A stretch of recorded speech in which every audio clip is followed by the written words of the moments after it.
بسم اللہ الرحمن الرحیم۔ السلام علیکم دوستو، اللہ تعالیٰ قرآن پاک میں فرماتے ہیں کہ اللہ کی رسی کو مضبوطی سے پکڑ لو اور تفرقے میں نہ پڑو۔ اس وقت پورے پاکستان میں شیعہ، سنی اور وہابی آمنے سامنے ہیں اور مذہب کے نام پر ایک دوسرے کو قتل کیا جا رہا ہے۔ تو جی ناظرین، مزید آگے بڑھنے سے پہلے چینل کو سبسکرائب کریں، ویڈیو کو لائک کریں اور کمنٹس باکس میں اپنی رائے کا اظہار ضرور کریں۔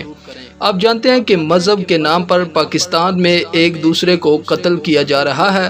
میں ان تمام تر لوگوں سے یہ سوال پوچھنا چاہتا ہوں کہ جب کوئی کرکٹ میچ ہوتا ہے تب آپ کا مذہب کہاں ہوتا ہے؟ تب آپ سب مل کر پاکستان کا نعرہ لگا رہے ہوتے ہیں اور کسی کو مذہب کی تمیز نہیں ہوتی۔ جیسے ہی محرم الحرام یا ربیع الاول کا چاند نکلتا ہے تو یہ کچھ شر پسند لوگ آپس میں لڑنا شروع کر دیتے ہیں، جس کی وجہ سے پاکستان کا امن خراب ہوتا ہے۔